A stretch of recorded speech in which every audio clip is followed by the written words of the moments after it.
We are live.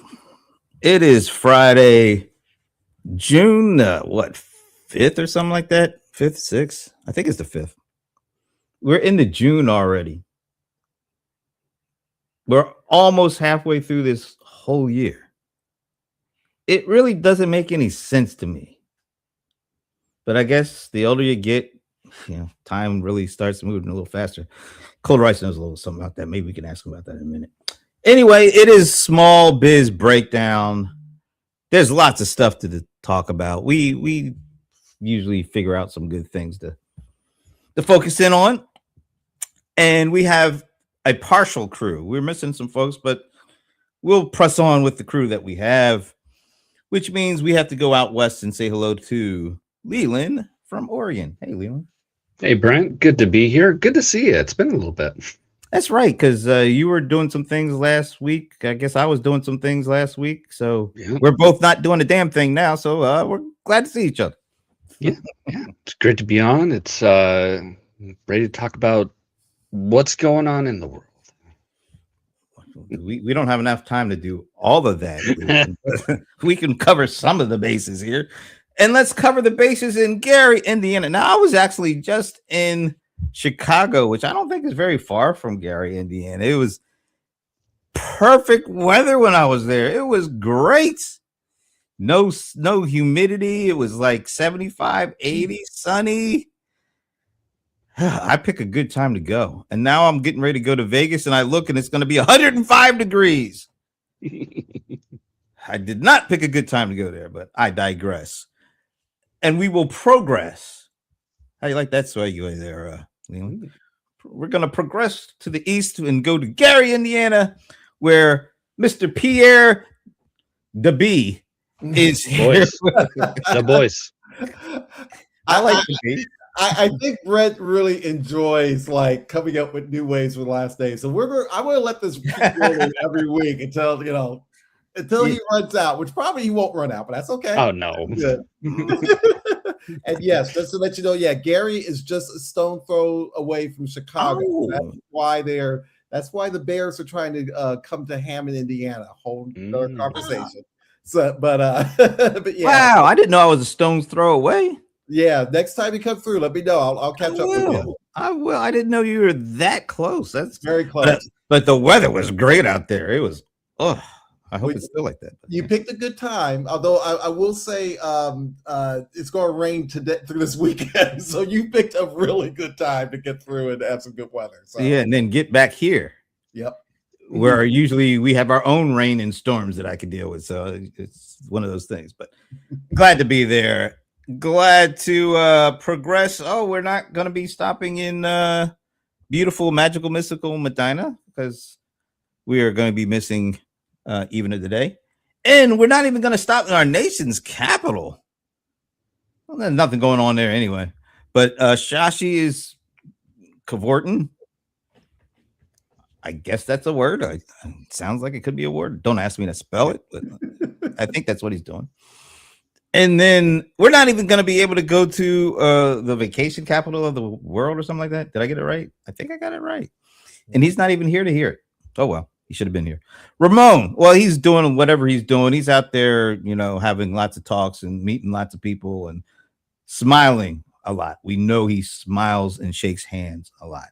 So he's probably out there doing that too. So we missed those three, but guess who we aren't going to miss? Did I just say that? Didn't sound right. You're going. I think I said it, so I'll have to keep going with it. It is the cold one. He is the bold one, and he's getting up there. He might be the old one. He is John Cold Rice Lawson. What's up? Yeah, what kind of shirt is that? Is that who's on that one? Oh, you noticed my shirt? Oh, that's a young Prince. Woo! Wow. That looks like a young Prince. Look on the other side. What do you mean? Look on the other side. What the hell am I supposed to do? It's Prince and Michael. Oh my God! Somebody did a mixtape on their pictures. Wow! Notice how I gravitated to the Prince side just like that, though. Yeah. Makes sense. Yeah, look. Not that we're gonna go down this rabbit hole, but I just want to state for the record, I'm not one of those guys that you have to like one or the other. I really do. I love Michael Jackson. I loved him since he was a little kid. I love what he did when he first came out on his own. It's great. So I am not one of those haters. I Yeah, just there's no, really, I mean, no hate. no hate, but I really appreciate Prince more than anybody. But back in the day, Yes. Oh, did you take sides back in the day? Did Yeah, you wait a minute? What side did you pick? Prince, of course. Okay, I just had to make sure. Leland, who did you pick? Honestly, Michael Jackson. I like Oh, Michael Jackson. So okay. I'm not that familiar with Prince, though. I will say I'm not the most familiar with his music, but Yeah, I it like a lot wasn't- of It things. wasn't his era. That's true. That's true. All right. Well, we got to ask Pierre because he is of the era. I had both. Well, oh, you did even in Gary, Indiana? I thought you Yeah. for sure were going to say, I got to just stick with it. Yeah, although I will say this, I was more bad. My sister Lisa was more Thriller, but that kind of got me over. We always had Jackson's albums in the house anyway, so All of them. I think that was a state law somewhere. That's what I was going to say. You had to go Jackson 5, like the early days up until everything else. And I'm pretty sure in Minnesota there was probably a state law for having Prince. Wait a minute. This will prove it was a state law or not. Did you buy the LaToya CD? Oh no. So I Okay. do have Jackie's. I do have Marlon's. Wow. Jackie, I didn't even know Jackie had it. Jackie yeah. did it out by himself. Be the One. That came out Wow. in 80. That came out post Bad. He did an album and Marlon did an album. Marlon's was I know Marlon did. Baby Tonight. He had I that one remember that. song everybody remembers. Because he danced throughout the whole thing. It was like it was a pretty good dance record. Yeah, they brought their albums up. I think they were a little. It's one of those things where I think most people were more about Michael and Jermaine. I think there's so many Jacksons. I think the problem is when you start doing solo albums, it's hard to get the attention. Yeah, because did you get Sam Jackson? No, I'm just kidding. Anyway, we better stop this because this could go on a long time when we start talking about music. So let's talk some positive news. The jobs report. It was a blowout. It was way more than expected. What, 173,000 or something like that? Big number. Seemingly good news. And we need some good news. So I'm just going to let that simmer.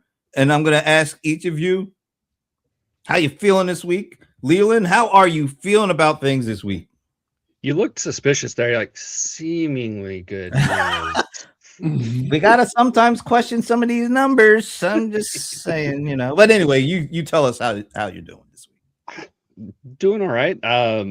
Personally, I'm still trying to sell the house. So, and still feeling the kind of soft effects of the house market, and seeing all the other houses, kind of get sold. So I'm a little optimistic that maybe I know that there's been talks about like the war kind of winding, getting closer to a peace deal, which I'm hoping that will happen. The strait will open, gas prices will start going down, and then maybe that will actually kind of maybe trigger a little bit of a reverse inflation and negative inflation, and be able to. I was going to say, is grind that a down real the number. term? Reverse inflation? Is that a real? Reverse. Well, I mean, you're reversing the inflation when it's negative. It's going down. It's like like if gas deflation? prices. Yeah. If deflation. Tomato.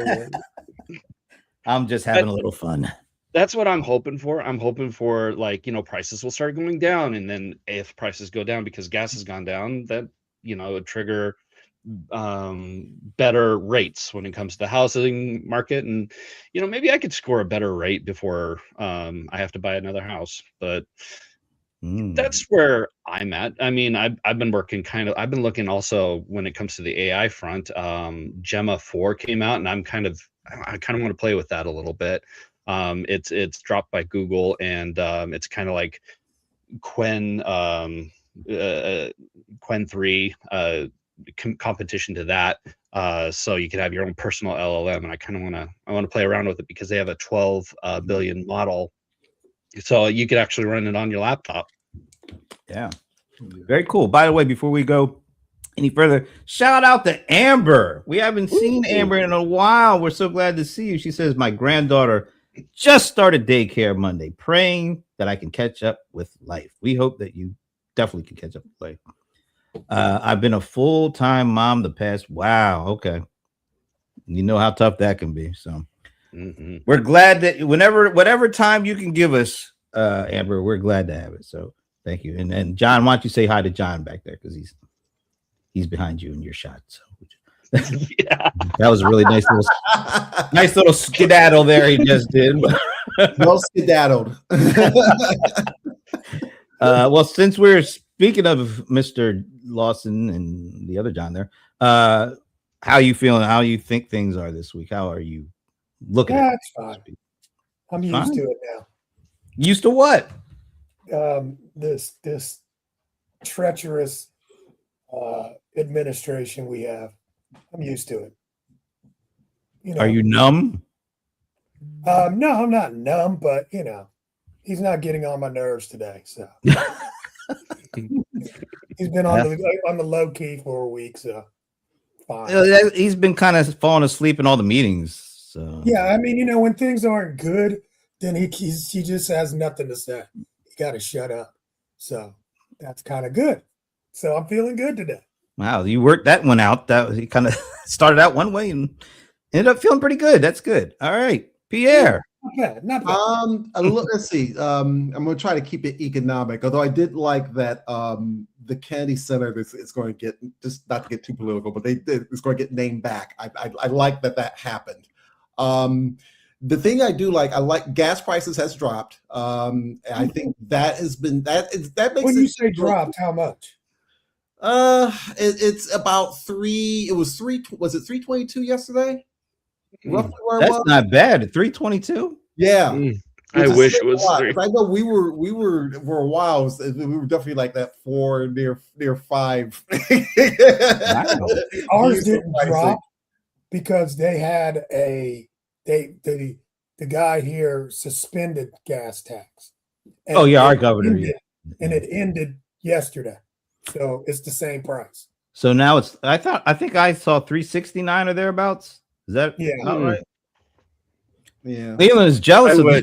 I'm sitting. I'm seeing it go down to 470, and I'm like, yay! It's going down. 470. We never got close to that, did we? I don't think we got No, close to that. He Here. didn't get to 4. Or Oregon is like number. I think it's like California, Hawaii, Washington, Oregon, Alaska, and it's like it's the taxes, it's the regulations that they have here that just drive the price crazy high. Well, I was in Seattle last week. The number that started was 7, which blew me the hell away. I was like, there's no way in the hell I'd be driving on a regular basis if I had to pay that much money. I think that's the point. No, so is this Elon Musk? He's trying to jack all the prices up so we all buy his cars. Is that what's going on? And there's some kind of Trump stake in that? Or I'm just throwing that. I don't know about that last part. It was just a speculation. I do not know. I don't know how it all works. But anyway, yeah, $7. I don't know how they make it. But anyway, all right. So I think it was announced this week that OpenAI and ChatGPT reached the 1 billion monthly active users faster than anything before it. Is that a big deal? What do you think it means? Does it mean anything specifically for ChatGPT, or is it just a fact that we're more and more, everybody's basically going all in on AI? I think it helps them on the valuation part, which I think is right now what their main concern is. Valuation, not necessarily like, okay, the IPO should be X amount, but helps to say that they have a large user base right now. And I think, but that story needs to be something that they got to get out here right now, because there's a lot of pressure right now about what the pricing should be if and when they do an IPO. And I think they need to start worrying about what the story is right now, just to prove that they could justify a number, and that plays a part in that. Yeah, I think it does too, and I think it's also a measure to try to steal some of Anthropic's thunder, who announced that they are going to do an IPO. So this is but we are the first with 1 billion monthly active users, and we're going to IPO. So it sounds kind of like they're trying to beat each other to the punch so that they can, whoever gets the biggest valuation, they can brag about that as well.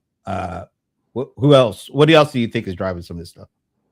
I'd love to be able to see, it's 1 billion monthly users, but how many of them are paid versus how many of them got the free account and, suffered through the limitations. And, before, you go into evaluation, it's like, okay, then on top of that, it's like, okay, you got your API usage. How much are they making through the API? How much are they making through Codex? How many? Because I know that is it Claude? Microsoft was doing like a bunch of Claude code, and they were using up their tokens. And now Microsoft has pulled out of Claude to be able to push their team to use their own homegrown stuff. But it's like when it comes to ChatGPT, it's like, okay, how many people are using Codex, and how many tokens are you basically selling through Codex when it comes to that? How much money are you making off of that? That's what I would be really more interested in than, oh, they hit 1 billion people. Okay, that tells me a little bit, but not what I really want. John, when we tossed that out in our little chat, you made a point about that's not the thing to concentrate on. You had another number you were really focused on around usage and Anthropic. You want to talk about that a little bit? Yeah, I mean, when people have tried both of them, they found that Anthropic wins when it comes to loyalty. So, but I mean, Anthropic's user base is a minor number compared to 1 billion. So that is what it is. You can't really compare the two in that way. Anthropic is more about going deep, and ChatGPT is more about going wide and trying to get as many users as they can. To Leland's point, I mean, basically about 5.5% are paid users. So it's not, that big of a number as you would think yet. But we'll see. Some of them will pay at some point, hopefully, maybe. Look who it is! Your cousin Gar. We had you out on an APB. We're glad that everything's okay, man. You still holding that Bitcoin? Let us know. He used to always ask a lot of questions around that. And he couldn't ever get his cousin to answer him anywhere else but on this show, so that's why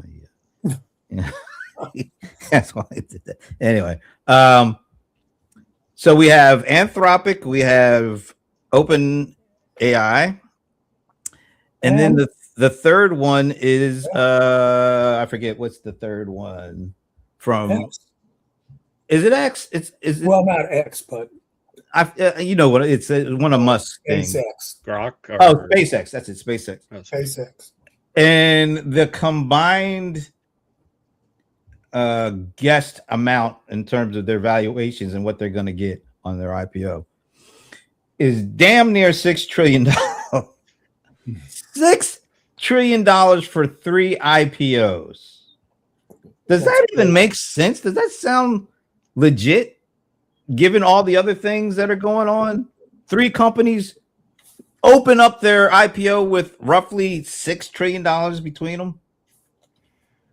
It's about for what's going on now in terms of scale. It's and I don't mean scale like, okay, the number should be a high number necessarily, but at the same time, it's the idea that these are companies with a large user base. For something that has a huge expense and something that people are spending money on right now, to get to that, I'm not surprised. So, here's something that freaked me out, and my husband pointed it out, that they say that the low end of the U.S. military operations in Iran is around 29 billion. The high end is 100 billion.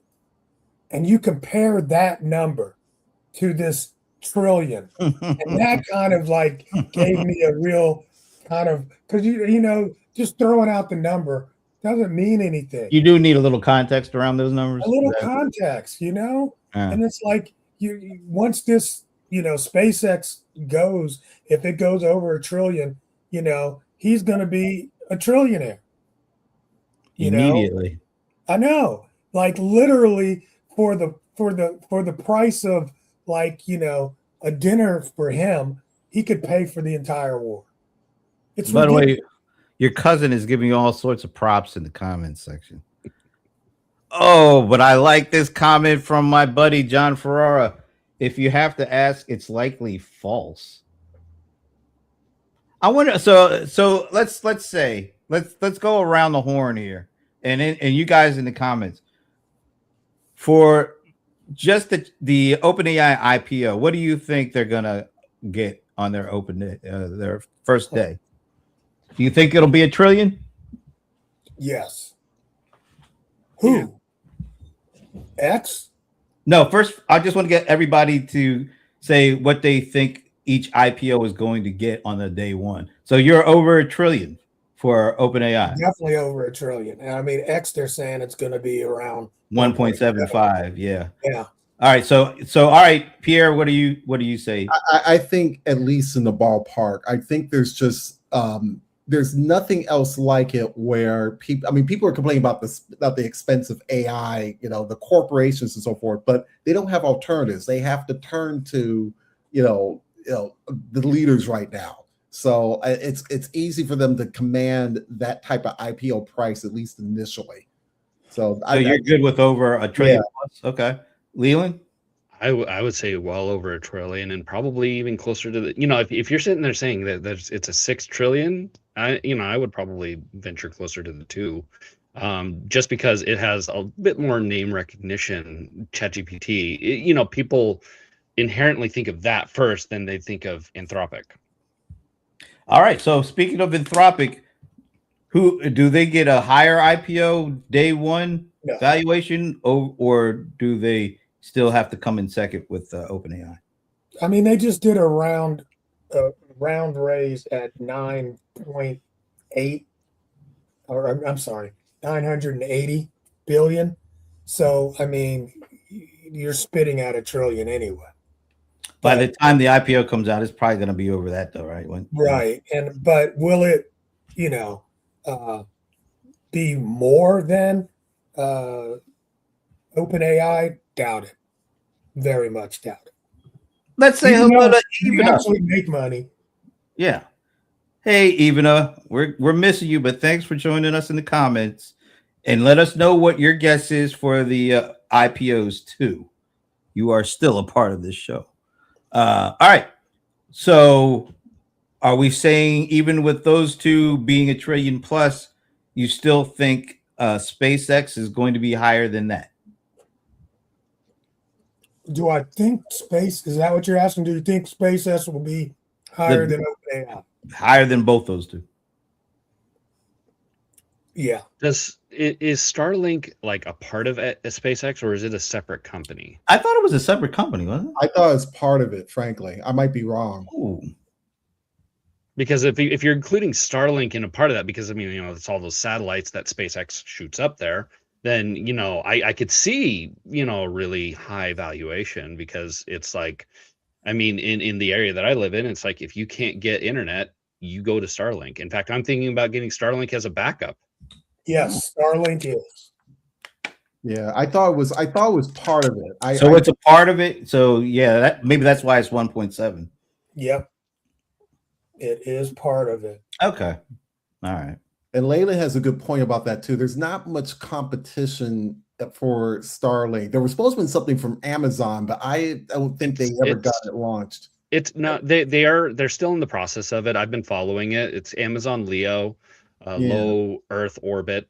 But I think estimates are August that they're going to start trying to turn on internet for some people. So it's coming, but it's not here yet. And Starlink has a big head start on them. Yeah.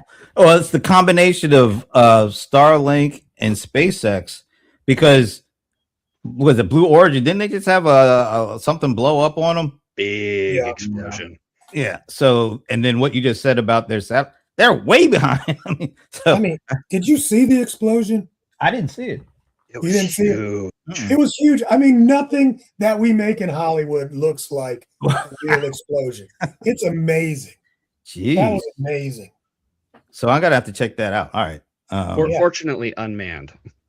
Yeah. This is a completely different subject, but oh my gosh! So you've got Elon with SpaceX and whatever link, and then you have Jeff Bezos with Blue Orchid or Origin or whatever the hell it is. I like Blue Orchid, but I think it's Blue Origin.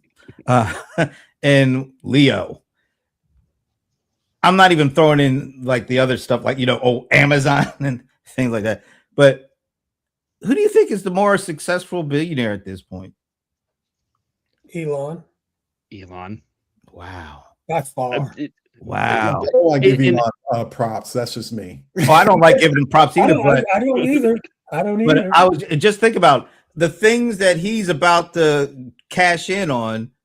He is so far ahead of Jeff Bezos when it comes to space and satellites. 10 years ago, we would not be saying that Elon was ahead of Jeff Bezos.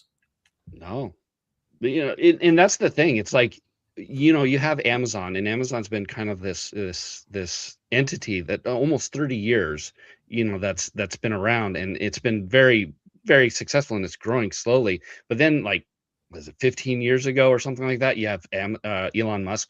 I know he did like stuff with PayPal and whatnot, but he wasn't very well known as the person behind that. But he hit SpaceX, and then all of a sudden he shot up with everything else. Yeah. Well, Tesla too. I mean, I didn't even mention Tesla, but Tesla. Yeah. I'm trying to think how to say this a little bit without being too heavy on Elon. The problem I have with Elon is for X, SpaceX is getting an IPO, but he also rolled X, Twitter, into that. It's sort of this, he has a large margin to work with. And sometimes he just gets off on tangents, which I think he should not be on. And I think for me, when I think of success for a business leader, it's somebody who is focused enough not to go off on tangents. And some of the tangents that Musk has done, a lot of it has been avoidable. I'll leave it to Doge. That's the one. That's why I'm kind of really bothered by that. I get bothered by leadership. There's a difference between somebody who is a business leader who wants to change the world, and you do it through the products and services that you have. You don't hop into government agency and try to dictate. And I think that he doesn't know. He always had this sort of spin with him, which I think when it was just about the stock, and he had all the battles back with SEC years ago and so forth about making comments on Twitter about stock and so forth, it was kind of contained. When it got to something a little bit more with governments and what have you, it kind of changed a little bit. And you can make some of that with Bezos, but Bezos overall really kind of sticks into a lane at a certain level. And I can respect that to some degree, even if there's some things I don't disagree about. But when you start dealing with government agencies and you don't have a real background in policy, and you're one of the richest people in the world, I'm not giving you props. That's just me. Well, that's every billionaire, though. Every person who's got any kind of money, or any person who seeks out money. It's Elon, though, is in the forefront. He's not hiding it. All these billionaires are going back into the back rooms and are saying, no, you're going to do this. You're going to do this, or else you're not getting my funding or campaign. There's so much of that in politics, but it's just where is it? He's in the forefront. Everyone else is in the back room. You have to know when certain areas you need to kind of like, I honestly really believe there's certain areas you need to know that you should not be touching at all. I really honestly believe that. Yeah, but there's that thing called hubris, and the people that have been extremely successful in a number of different ventures, and you have to give them that. They think they actually can do everything or anything that they want, like buy a company for 44 billion, and then it kind of tanks and goes down to like half that. Mm-hmm. And even that, he kind of got away with it because then he rolled it back into another company of his. So I think there's a lot of hubris, and I think Bezos has hubris, but it does feel like Elon actually has even more hubris than. And let's face it, he's been more successful on those satellites and on those other kind of businesses that seem to be at the forefront, SpaceX. And Jeff has had he wants to what? He wants control. You know, when he bought Twitter, I told everybody, I'm like, he's buying Twitter so that he could have a leverage in the Trump administration. Everybody thought I was crazy. Then he ends up with Doge. He gets into Doge. He does all these things, but in reality, he got everybody's information. Data. He got all the data. See? So this idea that he just wanted to be in politics. Now, but I'll give you the hubris part. He's got a huge ass ego, of course. They all do. They all do. You know, but he's very calculating. Very calculating. You know what? I think people also get thrown off by he's a terrible speaker. Like he has an awkward personality. But autistic. Yeah. Almost on the brink of. Yeah. Absolutely. But yeah, I mean, look, I don't like the guy because of some of the stuff he said. But you can't take away some of the things he did in business. Yeah, like I think it was for Tesla, what was impressive for me about that was the whole idea of trying to get more direct sales for cars. There really was a barrier to this. There's state laws. I think Texas is like half the states in the country. There's laws that you cannot sell directly. And I think when as a leader, when you are focusing on those types of things that change how people can engage with a product or service, I think that's fine.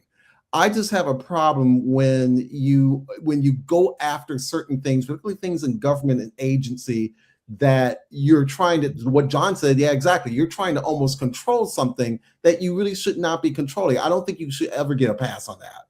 I really don't. That's too many people being hurt for something that needlessly, for something that should not be happening. I'll say this.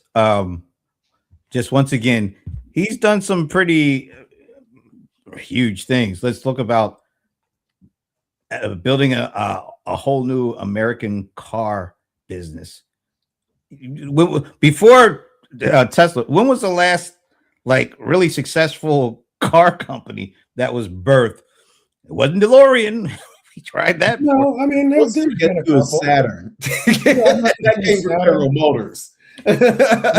He built a new car company on electric cars, not on replicating the things that were already built.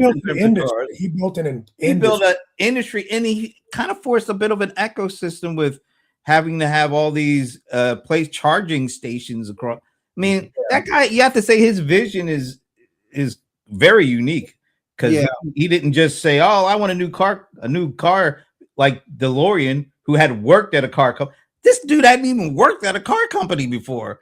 And he went from that to where Tesla is now. And then he did the SpaceX. And I mean, I don't like saying these things, but these things are actually true. But I do think when you do these huge things, your hubris says you could do anything. And then you find out you really can't. But even for the Tesla, you have to keep in mind, Tesla, you had two engineers that started that company. And there was a fight about Musk's name being like as a founder off of it. So there's always this a little bit, like I said, I'm not a complete hater here. What I'm trying to point out is that there's, you're close. Okay, I'll own that. Thank you, John. I just think that there's a little bit of this. I think there's proof where I think as a business leader, there's some quirks or things that you can get away with if it's confined to your industry or something that's going on within business. Like what you said earlier, like, yeah, he may not be the best speaker, but people can tolerate that when you're not, trying to disrupt government. You're not trying to go that far. It's acceptable only if you are trying to, really innovate, which I'll give him, through financing that through Tesla, that's what he was trying to do. But I think as a business leader, I think particularly now, you have to know when you're crossing a line with people. I honestly believe that now. Yeah, I think guys like that, they don't even care about the lines, though. Yeah.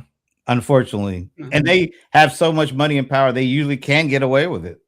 But like you said, going into government, they have that's not there's a whole other ball game when it comes to government. And I think even though you say he got some data and all that, he didn't get everything he wanted. And then he actually kind of got fired. I'm often a guy like that get fired. I don't understand what he really wanted that he couldn't already buy. I just think it's hubris. Once again, he thought he could go in and just change government on his own and get away with it. And he found a tough lesson. Government is not the same as running your own business. No, it's not. Yeah, and I'm glad he learned that lesson. Speaking of Elon, one of his boys, Peter Thiel. Have you guys seen this? This dude after he put the things in motion, put the money in motion to get the current president in office. Now he's taking his family to Argentina because he doesn't like the direction things are going in. Oh, I didn't. Please explain this to me. You paid for this. You got your boy JD Vance in as the vice president. You spent all this money to get these two in office. And now you're afraid of where things are going and you're taking your family to Argentina. How does this make sense? Somebody's after him. Somebody's after him. Oh, somebody who's after him? I thought he's got his people in place to make sure that kind of stuff doesn't happen. Look, all I'm saying, he's building his own little island, Jeffrey. So the tech bros, are they starting to get a little antsy as what they built, what they put in play? Well, first of all, I mean, with Maduro getting taken from Venezuela, the president, there's nowhere in the world, if the government wanted to get you, you couldn't be gotten from. So I don't know if I would kind of wonder if there's someone else. Like, I don't know if he would be like afraid that Trump is going to go after him or something like that. But like, but that's the only explanation for you running away from here. There's no other good explanation. Yeah, he bought the positions that his people are in. I mean, before he put his money into JD, nobody was talking about that guy as the vice president. I mean, I hear JD's on the outs too. Well, that's why I think Peter Thiel might be leaving. His boy is on the outs now. Yeah. I mean, his boy is JD Vance. So, I mean, if that's the case, he's like, man, I'm out of here. Wow. And absolutely, look, I'm not saying the government is going to do a military grab. You can't do a military grab of somebody in another country that's not a citizen or that is a citizen of that's not going to happen. He's not a military threat. So that wouldn't be the same case. But I believe if you just look at what's going on, and it's like, why would you leave America when you were doing so well? Made all this money here. Exactly. So it's like, it's got all this power here. Do you think, let's kind of add another piece to this puzzle. Do you think all the backlash that the data centers are getting now, that the tech bros are on the run? Nah. Is that what's going on? Nah. I mean, that happens every time. I mean, it is what it is. That'll blow over. Trust me. When and how? Give it 2 years. What do you mean blow over? People are gonna forget about this? Absolutely. How many people are sitting around talking about how we don't want any nuclear plants built by our house? No more nuclear. That was the 70s. Here we are now. We don't care. Ain't nobody caring. When was the last time a new nuclear power plant was built? Has it been? But I'm saying, I'm sure they about to build some. Trust and believe. I know they want yeah. to. But I'm just saying. I mean, it sounds great right now, but it'll be gone before you know it. I So- think Oh, go ahead, Pierre. I was going to say, I think it's going to take some level of innovation on how those data centers are operating before we'll see some change.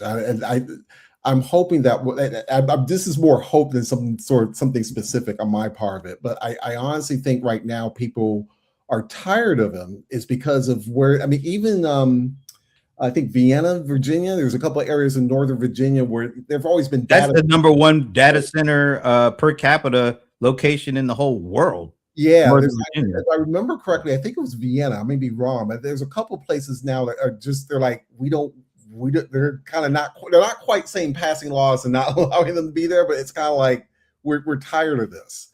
I think most people are I think unless you're in a rural area where the pushback is not as extensive, I'll say that. We're going to deal with this for at least another year, and I'm hoping that at some point there's going to be some sort of innovation that maybe will change how much electricity is being consumed, how much resources are being consumed at some level. But that's just me more or less spitballing and wishing more than anything else. Yeah, are they doing a lot of data centers in your area? I'm just curious. There's one. They're not in Gary. There is one in LaPorte, Indiana, which is a county about 2 counties over. To give you an example, it would be like a data center in Athens, Georgia, compared to Atlanta in terms of distance. That's the closest they've been in. In fact, I've even seen an ad here where they've actually said, trying to convince me to say, hey, data centers don't consume as much energy or as water as you think they do. So we're seeing a little bit of that coming out. But there's other places where I think in Indiana where they're looking at building or trying to build, but there's some pushback a little bit as well.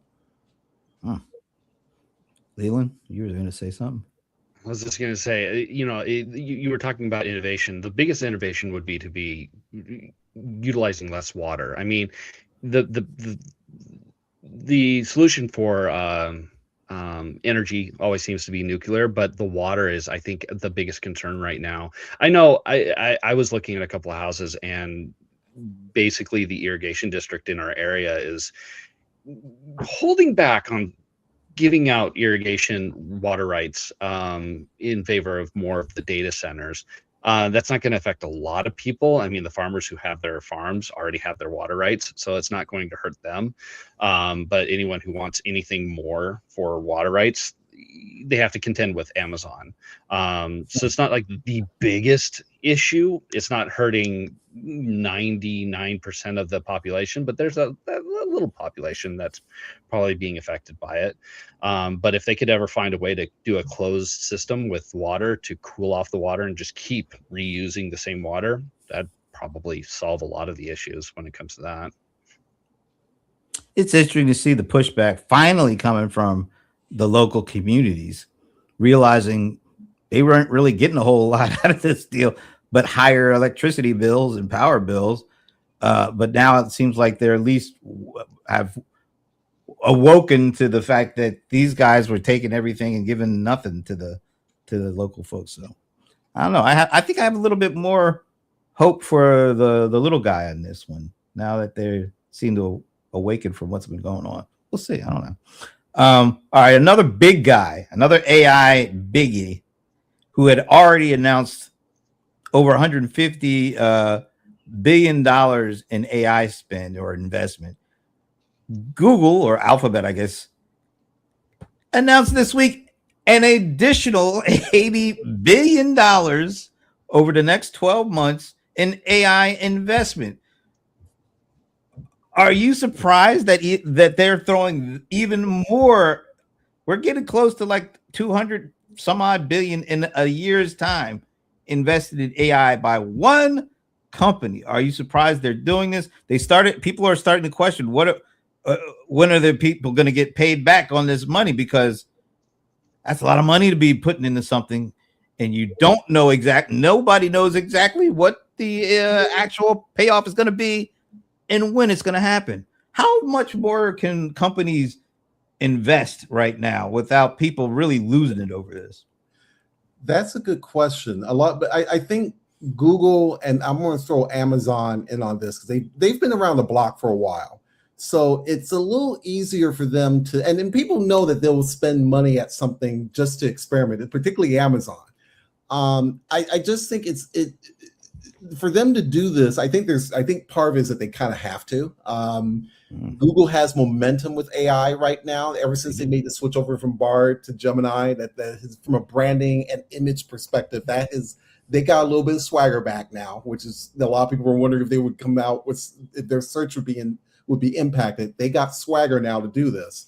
I think people are a little bit more forgiving for them than say an Anthropic or OpenAI, which are still relatively, babes in the woods. I mean, they're good babes in the woods. They're important babes. But as far as like company longevity, I think people will give Google a little bit of a pass on this at some level. I mean, Google, go ahead. I was going to say Google makes like $402 billion in profit. So, I mean, taking 80 billion and investing that into AI isn't necessarily like, the same as like some of these other companies who are borrowing hundreds of billions of dollars. I look at it more of like they're actually using profits instead of passing it on to the shareholder, which I guess sucks to be you if you're a shareholder, but maybe that makes it more profitable, and in the future you're making more money. Wait a minute, that number seems a little high. 402. Are we talking annual revenues? And annual. I know it ain't. Yeah, and I know it ain't earnings, because earnings they're usually making about 20 billion a quarter. So that's the actual earnings, not the revenue. So if you're talking 80 more additional billion, yeah. We're basically all that quarterly earnings you are basically investing right back into AI, which is that's a crazy number. Yeah, 132 billion in net profit. Yeah, so you're almost taking, in addition to the 150 billion they announced, an additional 80 billion. It's almost a dollar for dollar. We make a dollar, we spend a dollar just on AI. You don't say just on AI. Well, they're spending on other things. That 85 or that 80 or that 140, that's just the AI investment. They have to invest in other things other than AI. But AI for them is live or die. It is, but they have other things that they have to spend, like on YouTube TV, on content. I mean, there's so many things they have to keep investing in. Right, beyond just AI, right? But AI, look, man, AI will eat their lunch. They have to continue to buy AI customers, because literally, if everybody starts using these other AI tools and not using their AI tools, they're not going to be able to make any money off of eyeballs anymore. Their whole I get that. I get that. But they just can't spend everything they have on not just AI, but just on one thing or one technology. They can't. I don't think any company can do that. Yeah, but they are putting their eggs. Oh, go ahead. I was going to say, I think, and maybe I haven't seen the full number, but I would think that they have a lot of opportunity to blend Gemini into so many of their products and services. Oh yeah, they're already doing that. I think that's the appealing part. Whereas with Open AI and Anthropic, they're coming around. Don't get me wrong, but I think for Google, you have things that a business person, if they weren't very techy, they can recognize it. Digital ads has been their bread and butter for a while. YouTube, which I saw a video the other day, they were talking about how YouTube was kind of breaking out among social media for retaining people to watch not only their shorts, but also the long form videos. There's little nuggets there that it's appealing to a business person. And I think when Google announces that, hey, we're going to spend X amount on AI, I think they get a pass because someone can easily imagine how they could be developing that AI with those other products. And I think that's the thing that people like when they hear that number. Even if the number sounds huge, it's the imagination that is very straightforward, almost like a shortcut to think about what they can possibly do. But even with all that, and I'll stipulate, I agree on everything you just said. But even with that, how long will that pass last if they keep investing 80 billion or 100 billion every year on AI? That adds up. I mean, why do you say every year? Because they would have to keep spending for a significantly more amount of time, other than just this year, probably at least next year, maybe even the year after that. I don't know if it's going to be at that same level, but that's a lot of investment without knowing exactly what the payoff. There's nothing that says we are absolutely going to make 50% ROI on this in the next 3 years. Nobody knows that, not even them. So to continue spending, at some point, you're going to have to show something to people in order for them to feel comfortable enough to say, oh, for the next 80 billion, yeah, count me in. They haven't done it. Nobody has done that yet. I mean, but and I don't know exactly. I haven't seen the but I'm guessing that they're building, they're using that to build infrastructure for AI. So I don't think it's going to be like every year we're throwing this money out. They're making an investment and hoping the ROI comes back. Yeah, right? Hoping. Right, but I'm just saying it's not every year. Well, before they were spending 80 and 150, they were spending 10 and then 20 and then 30. And then, oh my God, I guess we got to spend about 50. Now it's going to be 80, 150. It hasn't stopped. It hasn't even slowed down yet. I mean, it is a risk. I think risk. every dime that people are spending on AI at this point, there is a risk. Sean makes a good point. They said the same about investing in internet technology. That's true too. But I don't think they spent these kind of numbers in this short amount of time on internet technology.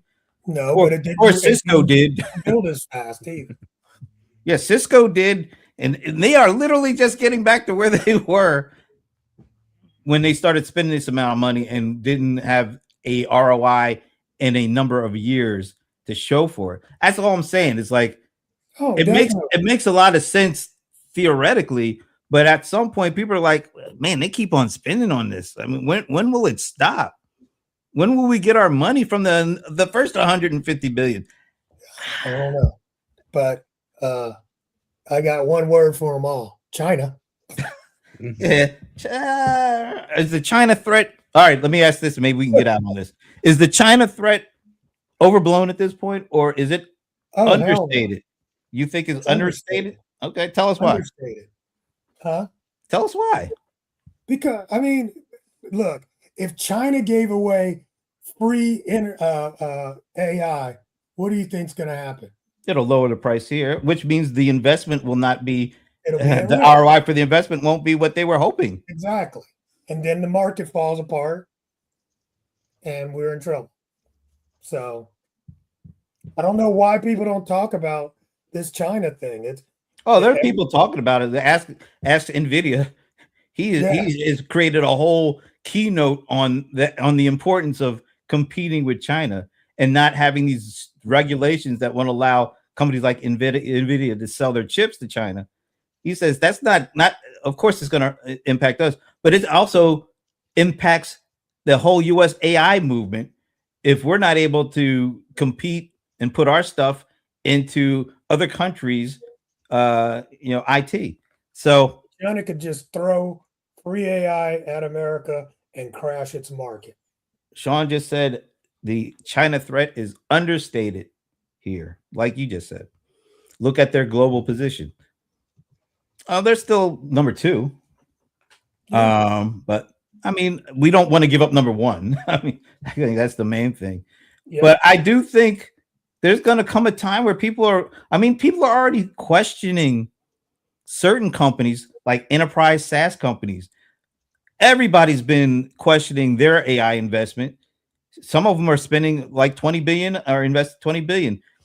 And because they haven't been able to articulate when their ROI is going to kick in, how much ROI will it be, their stocks have been getting killed the last 18 months.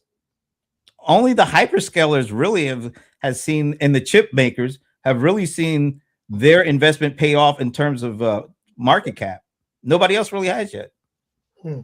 I'd say the biggest scare, and you know, China is a part of it. Like Alibaba does Qwen 3 or Quen, you know, so they're the ones that are putting that out. And I think Alibaba is a Chinese company. So, I mean, part of that, but I would imagine that that would probably be the biggest downfall to these biggest companies is if you can get personal, easy to use, easy to install, easy to just get into AI on your computer. And so you got like Gemma 4 with a 12 billion parameter AI that can run on some laptops, and you know, Google's advancements with memory that could potentially make it to where you can run AI on smaller systems. You know, if we get to that point, then you have all these billions of dollars of infrastructure that could be just no longer needed because you could run it locally on your machine. I think that that would probably be the biggest downfall to all of these AI companies. Well, I think that's why Apple has kind of back-ended themselves into a really good position, because they are building these Mac Studios and these MacBooks. This is the MacBook with the 4 Macs in it. It has 64 gig of memory in it. On a laptop. I mean, 10 years ago, nobody. Are you kidding me?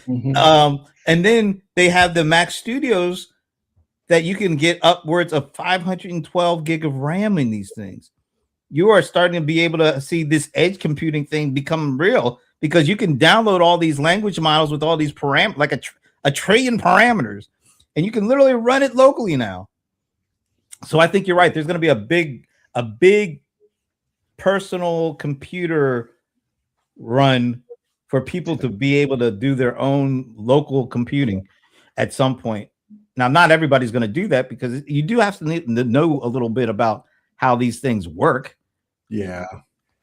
So and a lot of people aren't going to be that familiar. They'll be glad to pay, $20, $50 a month or whatever, and not have to have that hassle. But there are a lot of people who are saying, you know what? I don't want to pay for these damn tokens every time people are just, they're going over their usage like in days, not months. And they have to figure out a way. Well, damn, I still want to do all this stuff, but I don't want to pay this extra money. Maybe I should start looking at building my own little local, server that will be able to house all these LLMs and run them locally. So NVIDIA just released, I think yesterday, a 550 total billion total parameter LLM, does like agents and stuff like that. And I was like, okay, what can I run this on my personal computer? I know I couldn't. And it's like, no, you can't. You need a really good GPU, and you need a lots of RAM. 512 to 1 terabytes of system RAM. Look at this comment right here. I have 25 Mac Studios on order and will not receive 25. What? He's building his own data center. My God, that's a lot. Making a supercomputer. That is I don't even know. Please let us know what you're planning to do with all that power, because wow, 25. That is amazing. I thought about getting one, because one of those maxed out Mac Studios with the 512 gig RAM and the 8 terabyte hard, they're like $12,000. And he's talking about, and if you just want to get a stripped down one with like just 1 terabyte a hard drive, that's $10,000. He's getting 25 of those. He's getting it for his business. That's still $250,000. Yeah, that's almost like Bond villain purchase for a Mac, like that, basically. Please let us know what you are going to do, because I am fascinated. Put him in his garage. Maybe he's going to build his own data center and charge people to, a monthly fee. Who knows? I mean, those are a dime a dozen now. It's like Art Studio, Art AI. It's like, hey, come and I did it, $40 a month, and you get a ton of and I did it with APIs. But there are ones where it's just like, $60 lifetime membership or something like that. They're out there, dime a dozen. Wow, we're at the top of the hour. This has been a really fast moving hour. This was really interesting. So any last thoughts? I'll just let anybody who wants to get one last thing out there, let her rip. I'm surprised we're in a world where the New York Knicks are in the NBA Finals. I'm still trying to get. I had not paid attention to the NBA this year. I kind of looked. I was like, "Oh, they're Wow. Yeah. I'm not against it," but I you know, it's because they haven't had a sort of victory in a while. So 1973 was the last time the Knicks won. So. oh wow. So And they're ahead. It could happen, Pierre. It could happen. It's gonna happen. It's gonna happen. This is gonna happen. But you know, that's the second tier news for this week. The real news is Myles Garrett is coming to the Rams and maybe pulling Aaron Donald out of retirement to play side by side with each other. The two best defensive players of the last decade on the same team, my team, playing together with the MVP of last year at quarterback. How about that? there you go. That's my mic drop. I have nothing else to say. You just happen to notice that. That's all. Just thought about that a little. Yeah. Leland, anything last words to say? Have a great weekend. Mr. Pretty Baldwin? much. Pretty much. I will echo that. Have a great weekend. Yeah. Yeah, enjoy your shirt. It's a nice shirt. Yeah. Both sides are nice. Both sides. Both halves of it. All right, folks. Hopefully, well, first of all, thank you to Sean Gibbons and Amber Donald, and of course, our very own Evana Taylor for great comments in the comment section. And Garfield. Oh yeah, cousin Gar. How can I forget cousin Gar? All right. We had John Farrar out there for a minute. Oh yeah, John Ferrara. That's right. My buddy for many years in the CRM space. So thanks to everybody. We hope to see you next Friday. Until then, enjoy the weekend and have a great week. See ya.